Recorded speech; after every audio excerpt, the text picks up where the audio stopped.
taking care of business. Path to Pro Radio is on. All right, everybody. Gosh, thanks for being on Path to Pro Radio today. Really excited about my guest today, Luis Red Anaya. I call him Red because I've been with him for a long time, working with him. He's the founder of Storyline Real Estate Group, local native in Santa Ana, California. And we're going to talk about his 14 years of experience that he's had in real estate and just working. So, Red, thanks for being on today. Thank you, Coach. How are you today? Oh, I'm doing good, man. Listen, I really wanted to talk to you because I know that, first of all, you're a man that has multiple businesses, but let's go back with your story. Tell me how you got into real estate. Oh, man, Coach. So I actually got into real estate by pretty much my parents had a realtor, and I was probably about, I'm going to say 11 or 12 years old when my parents actually had their first realtor help them out. And it was my first experience meeting somebody that was successful. And it intrigued me tremendously. The gentleman came, showed us properties, and every time we went out for a showing, the gentleman had a brand new car, whether it was an Audi or Range Rover. And success at that time for me, it never correlated to a businessman, because obviously how I grew up, I saw people driving nice cars that were not doing good things. So it caught my attention. It just attracted me tremendously to it. And as I got older, as time went on, I could quickly realize that what the path I was heading down and the path I was going towards was not what I wanted to be. So I took a leap of faith when I was living out in Arizona. And I met this gentleman that was putting up maybe about 20 or 25 for sale by owner signs. As I was driving home, because I moved from California over to Arizona for a couple of years for personal reasons to get out of the life that I was heading down. Right. Change the whole background, change everything for me. And one day when I was driving home, I saw this gentleman putting up, and I got off the car because me being me, I'm not scared to ask people what they do. I'm not scared to talk to anybody. That's just been my character trait since I was a little kid. I got off the car and I said, "Hey, what are you doing?" And he goes, "Are you a buyer?" And I said, "No, I'm just interested in seeing, what does this mean? Never seen this sign." Come to find out, he was a broker. And back in that time, it was 2008. The market has crashed. Everything had gone to pretty much the crapper, for a better term. And he pretty much took me under his wing, Coach. He told me he was a real estate broker, and he had bought that whole tract home from Beezer Homes at 10 cents on the dollar. Wow. And he was selling them, all of them individually. But at that time, people saw realtors as a bad thing because they blamed us for the market crash, right? So he found a new way of selling houses, which was for sale by owners. And that gentleman got me into the real estate industry. He took me under his wing, taught me about loans, taught me about creative financing, and pretty much set me on my path for my career. Yeah. And the path, just to let everybody know, the path that you could have gone on if you didn't do this, was just give them a little taste of what that could have been. I probably would have been in jail for life or 6 feet underground. Just plain and simple. It was the wrong path. It was gangs, drugs. I mean, at a young age, I was selling drugs myself. It's not a good path. Growing up in bad areas and bad neighborhoods, you're only accustomed to seeing the surroundings that you're accustomed to seeing, and you think that is the world. At a young age, you don't get to travel, you don't get to drive, you don't get to go many places. And even as people get older, they get stuck in the cycle where they're at because they feel that they're trapped. Right. So, me, when I got into a very bad car accident and I was at my lowest point of my life, no one came to my rescue. No one came to see me. No one came to say, "Hey, how are you? You've been a great part of this, whatever we've been doing, whether it's bad or it's good. We care about you." And I quickly realized I'm on my own. The only people that were there were actually my mom, my dad, my brother-in-law, my sister, and my wife, who was my girlfriend at the time. Nobody else came. So it opened up my eyes to see, why am I doing this? And I just made that harsh decision and told my dad, Dad, I'm a man of integrity and I can tell you that I'm going to stop, but I'm a creature of habit and I'm a creature of my surroundings. So if I don't change my surroundings, I'm going to fall back into the cycle. And chances are you're either going to have to find me in jail for doing something stupid or find me 6 feet under.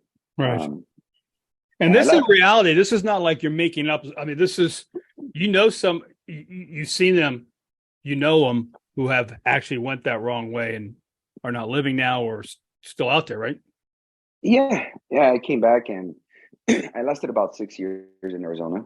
And those 6 years obviously changed my entire trajectory of my life. I got married, had my first two kids. I'm a father of four. Been happily married for 16 years now. And when I came back, it was a cold, harsh reality to see some of the people that I was roaming with had either A, passed away, lost themselves in drugs, were still living at home, not doing anything with their lives. Nothing had changed. So it was probably, it wasn't probably, it was the best decision I ever made in my life for myself. Yeah, and just think, which is great. And this person that was basically a mentor changed the whole trajectory of where you're going because now you're owning a couple of restaurants. I mean, let's talk about this whole situation and in developing your own business and the struggles and being in California where the laws change every other second and what's going on in real estate. So how did you break away and start doing your own thing? What was the process there? So when I moved back, I had a couple friends that were already in the real estate industry that also took me under their wing. And I quickly realized that in order for me to scale my business, I had to pretty much do it on my own. And at the time, I had taken on my license, got my real estate license. I actually hired a broker. A broker didn't hire me. So I took a broker and I said, hey, I want to use your license because I hear that if I use your license, I can obviously hire agents under me. So I thought I was running a very successful business at the time and doing about 6 to 8 transactions a year, 1 to 2 flips a year. I thought I was the king of the world because in California has a very good statistic in regards to real estate, where your average realtor closes anywhere between 3 to 4 deals a year. Right. So I was doing about 8 of them, and at that time, I felt I was 2 times better than your average Yeah, realtor. you're the big dog on campus, man. Yeah, so I got invited by one of my lenders to a mastermind, and it was a $1 billion panel. It was called. And I'll never forget that time because I thought I'm going to walk into this auditorium and there's going to be about 1,000 realtors sitting out there, to combine their transaction and make $1 billion, right? Hmm. And I walk in, come to find out it's 3 agents, Sophia Chacon, Kim Sturdivant, and Elizabeth Doe. Right. All of them from Keller Williams, and it shocked me. It floored me. It made me realize I'm a small fish in a big ocean. These guys are doing $1 billion and there's only 3 of them. And I'm over here, thinking 8 transactions at an average, say $700,000. I'm the king of the world. So it made me realize that scalability was there. Learning how to actually make this and evolve this into a business and seeing it for what it is quickly hit me right in the face. And at that time, I joined Keller Williams. I did a couple things with Keller Williams Tremendously, Keller Williams Doritos, with Josh Fitson, and they taught me a lot. I got to mastermind with some agents that were doing 20, 50, 60 transactions a quarter, and learned a lot of their tips, their tricks, what to do, and the scalability of it. And I took their knowledge and obviously invested my money into different assets. At the time, I never bought multifamily real estate. I would buy businesses. I would create jobs. I would invest in companies. I would meet up with people and hear what they were doing and see if I could obviously offer my knowledge and my experiences with what I know in business and structuring of businesses. And I grew my capital from there. I owned a temp agency at one point. I partnered up with a couple friends to buy a car dealership to be able to buy and resell vehicles. I got to experience going to Manheim, which was buying cars like the dealers do, and saw the back end of what dealers do, and learned the tricks, the trades. I bought a, boxing franchise as well too, with one of my good friends, Chewy, who's a professional fighter, retired now, but he's still a professional trainer. And my son's godfather, Robert Villasenor, which we call Pun, who is now a corner man for a Golden Boy promoter, boxer, Alexis Rocha. And I got to experience that life in the boxing. And then I opened up my restaurants. And now I'm a proud owner of a KW franchise. Yeah. So you like to put your hands on a lot of different things. So what from all of this, the restaurants, because I was with you through a lot of those evolutions, headaches and evolutions. What have you discovered about this whole process, owning multiple businesses, and growing your real estate business to where it is?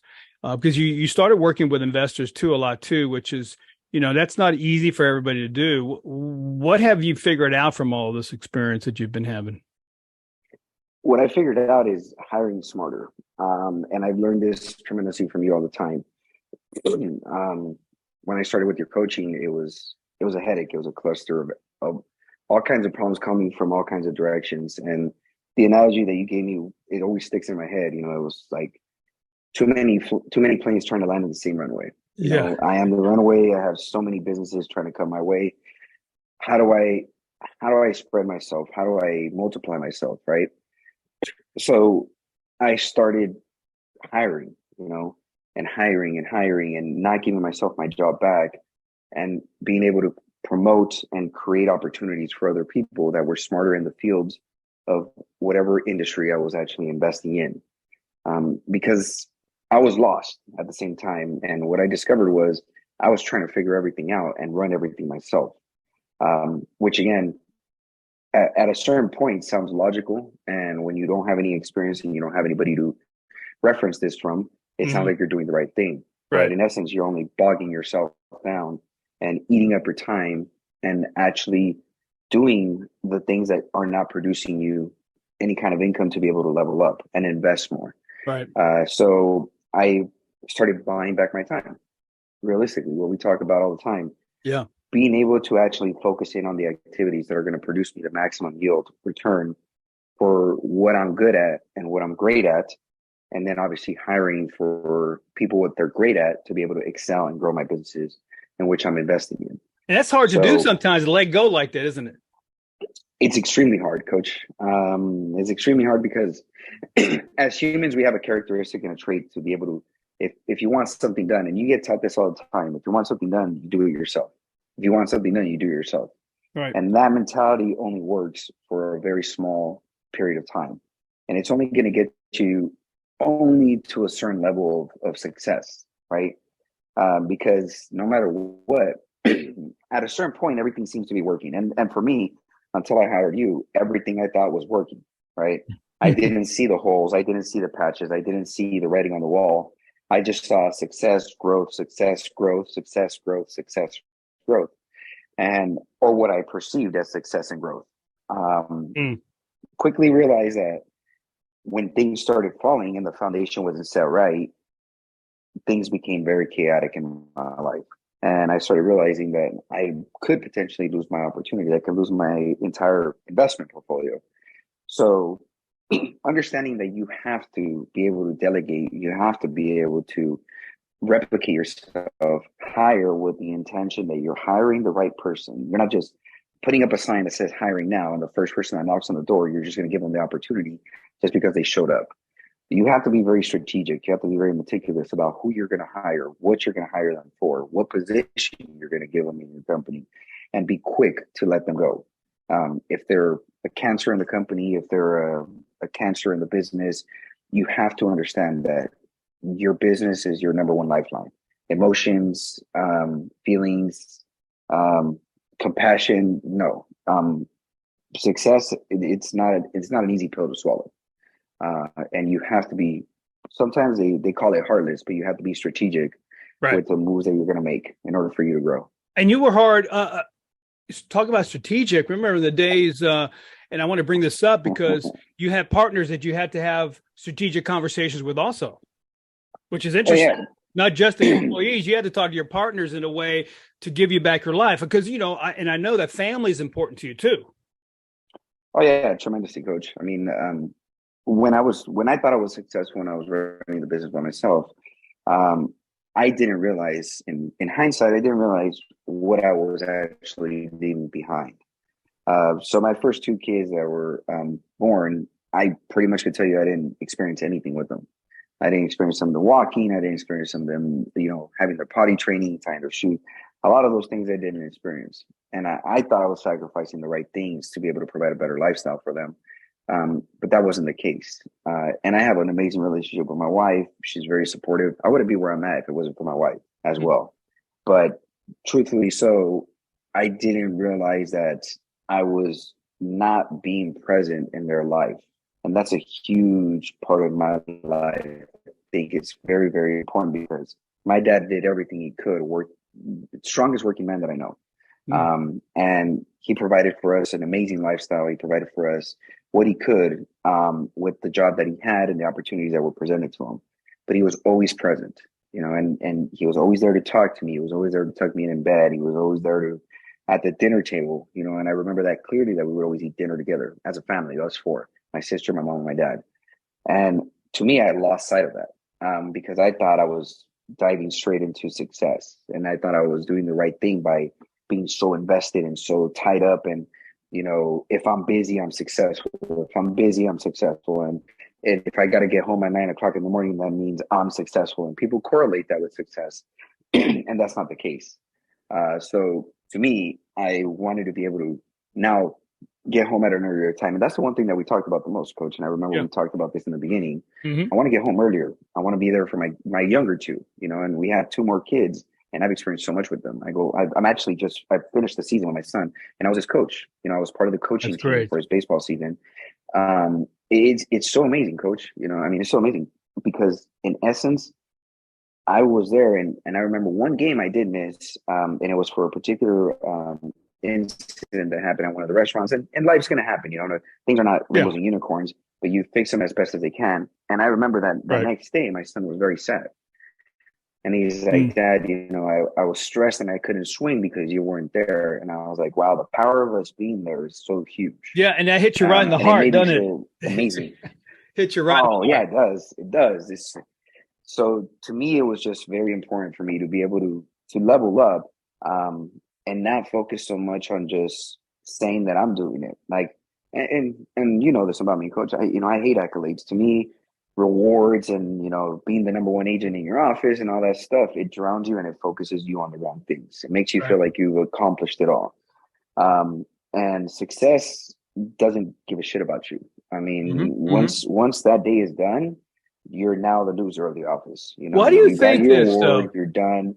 Red, why do you think that not enough people talk about this? This is because I know how important your family is to you, and you got almost dragged away. Why aren't more people that talk to us about success in real estate talk about this, you think? You only know what you know, coach. In hindsight, people love to kind of congregate around what they're achieving, what they're doing. To be my biggest success is be able to provide a lifestyle that I'm a part of with my family. Because that's the biggest thing. It's great to be able to have a great income. It's great to be able to have your kids in private schools and everything else.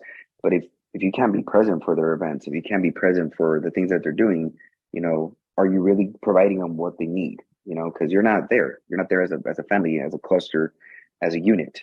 You're not giving your kids your insights. You're not giving your kids your life experiences. You're not giving your kids what you want them to become in the future. And again, you got to support your kids with what they do. But I think people don't talk about it because they don't have the right coach. And they're like, I appreciate that. And thank you for that. But but it means a lot to me too. You have 4, I had 6. So it was, how do I go to everything and still pay all the bills? And, your wife is at home. My wife was at home. So it's not like we had 2 incomes coming in. So it really changes things. And what does Zig Ziglar say? He's never seen a U-Haul behind a hearse, which Yeah, was a that's great very thing. true. So yeah, so what do you think? I'm so glad you said that, because it's important. More people need to understand this is not about the things; it's about the legacy you leave behind. And I have to, we all have to remind ourselves of that. Where do you see now? You're in California, you're in the hotbed of changes in real estate, and just they throw you curveballs all the time. Talk to us a little bit about doing business in California in general, because you have several different businesses. How difficult it is, and what are some of the frustrations of doing business in California? Oh man, the frustrations are endless. It just hits you on every aspect. Whether it's real estate, whether it's restaurants, whether it's investments, whether it's flips. California has so many obstacles that they throw at you, no matter what the circumstances are. Laws change consistently. If you want to grow your business in certain areas, in certain counties, in certain cities, you got to go to every city to be able to understand all their codes. For instance, I took a listings once. I'm in Orange County, California. Mm-hmm. My headquarters is in Costa Mesa, and we took a listing in LA County, right? And our license, our California real estate license, says you're a California real estate agent. So Right. you could sell from coast to coast in the whole entire state of California. Um, Obviously, you should know and understand the rules, regulations, and things that you should know, right? Well, I put up my sign for sale at the property, and Lord and behold, 2 weeks later, I get a fine for $2,000. And I was baffled. I was like, dude, I don't even get a warning, like not even one warning. What's the fine for? The fine was that my sign was too close to the sidewalk, so it obstructed the pathway of people, Okay. particularly handicapped people. And I was like, really? And I go back, and I still have that picture in my phone book too. And I took a picture of my sign. My sign was encroaching by 1 inch onto the sidewalk because it was hanging over a fence. And obviously, I want visibility. I want people to see that the house is for sale. It was hanging over 1 inch on the fence line, and it drove me crazy. And then again, we did a flip in the city of Santa Ana, and the flip that we did in the city of Santa Ana, we go through the whole process, get everything done, and the inspector comes in and he pretty much almost red tags us and shuts down the whole flip. Reason being for the flip was the city you had to pull a permit to change a garbage disposal in a property for the city of Santa Ana. Now, the permit for the city of Santa Ana was almost $450 to $500, and the garbage disposal was like about 139. Just for a So, garbage disposal. garbage disposal, coach. Sheesh. So California throws obstacles and obstacles to you 100 times over. So I quickly started realizing and seeing, what is the path. It's not good to say it that way, but the path leads resistance and in the real estate industry, because truthfully, investors, the reason I started aligning so much with investors is because I'm a numbers person. I'm the CFO on most of my companies, Right.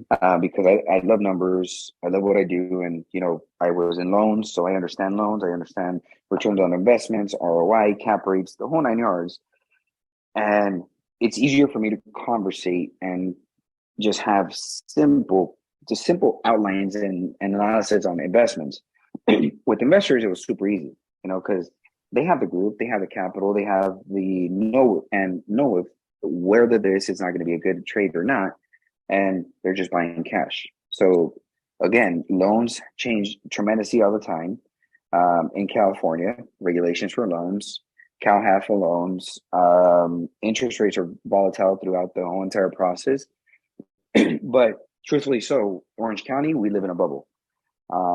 What I mean by being in a bubble is Orange County is a very conservative county, Mm-hmm. and we don't see all these crazy things that are going on in the world, and we don't actually feel the harshness of the market because things are still selling here Right. like crazy. You price it right, you market it right, and you stage it right, they sell. And they don't sell for a couple thousand over asking or whatever the situation is. I could give you a perfect example. I just listed a property in the city of Tustin. 1,440 square feet, three bedroom, 2 bath, 2 car garage with a pool, 8,900 square foot lot. The house is a complete fixer, coach. The windows are broken. The windows are old, has popcorn ceiling. The roof is damaged. There's water leaks in the garage. One of the bathrooms does not work completely. The flooring is completely garbage. It doesn't have any baseboards throughout the whole entire house. The washer and dryer drain main line is clogged. And mind you, I'm just giving you certain things. Water heater doesn't work. Air conditioning doesn't work. Furnace doesn't work. Perfect. With that being said, coach, I listed the property as coming soon. I looked at the comps. I said, look, it's going to cost maybe roughly around $250,000 to get this property up and running again. And that's obviously adding nice finishes and stuff like that. Can people get it done for 180? I think they could. You don't have to live in luxury all the time, Right. but in essence, the area that's in, 200,000, you'll get this property up and running. So look at the comps, took away 200,000, put it up on the market, and I said, look, we're going to list it with hopes that people are going to close a blind eye and just buy it for the location, buy it for the opportunity, buy it for the future costs. And we listed it for 800. First day on the market had about 16 or 18 showings and 11 offers on the first day. We ended up selling it for 70,000 over asking, all cash, no contingencies, no nothing. So Unbelievable. The market is still hot. Yeah, it's a very interesting market. It has its downs. The ups are a lot greater. It's a very difficult market. I mean, in the restaurant side, that's a whole different animal, coach. I mean, with all the laws that change, discrimination laws, ADA compliances, gender neutral bathrooms, even hiring people. So in California, when you hire someone to actually work for you, whether it's real estate, whatever company you got to go through, you cannot do a background check on them. You cannot ask them what their previous job experiences are. You cannot ask them what they used to get paid. You cannot ask them if they're a criminal, if they have any warrants. You cannot ask them anything until they get hired on to your company. Yeah, until they take all your cash from the drawer. Yeah, 100%. Yeah, it's a difficult trade. So we built a very good system at the restaurants where we hire people that are workers and that have been in the industry. It's easier to get a referral from them, and that's how we hire strong. People that know people that understand what kind of worker they want. And in our company, I'm doing the same thing with them, with our managers, with our general managers, with the leads, to know that when there's a cancer in the company, boot them out. It's simple. They all understand we work as a group, we work as a unit. So if one turn and one squeaky wheel is not working in this whole entire mechanism, because we're an engine, Right. all cylinders have to be working, the oil has to be going through the whole entire engine, gas has to be full, the whole 9 yards. If something is off, then the company is not doing great. And whatever that part is, we got to fix it. We got to get to the core problem of it. Wow. And I mean, I've had incidents where people get offended because my application says, are you a male or female? I've had instances where they sue us for that particular because we're discriminating against their gender. It's fun, and hindsight, after getting so much coaching from you and, learning how to not get the emotions tied into things and thinking level-headedness, it's very interesting that when a problem occurs, we focus in on the solution, not what caused the problem. Once you find the solution, then you go back and analyze the problem and say, all right, cool. If this happened, let's get it fixed. Let's not let it happen again. Period. Wow. Yeah, it's so good to hear you. First of all, a couple of things. One is you're a family man and you can still be successful being a family man. Yes, you've got to be focused on certain things, and you're going to have better skills, is what you're saying, to be able to handle certain things. You just can't go in there and go hard charging, because you have to have strategy. So Red, man, this has been great. I appreciate it. I always respect what you've done. You're a great client, and I'm looking forward to continue to work with you. And I want to thank you for being the Path to Pro Radio today. That was awesome. Oh, no, appreciate it, Coach. Thank you so much for the opportunity. All right, man. Have a great day. You too. See you. Bye. Path to Pro Radio